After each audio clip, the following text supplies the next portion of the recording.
the icy ground. Little cub with a big old frown, living up where the snowflakes spin, right next door to the biggest grin. He's got a den on a snowy hill, close enough to see the windowsill. Red and green lights blinking bright, but he says that don't mean nothing, right? He's the neighbor who missed the obvious, living right next door to Christmas. Candy canes on every tree, ho, ho, ho on his TV.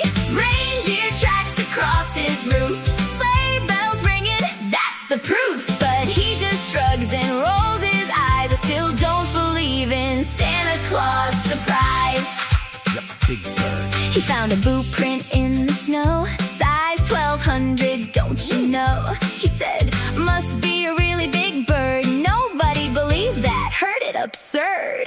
He heard a ho-ho in the dead of night, said that's the wind, yeah, that sounds right. Rudolph's nose lit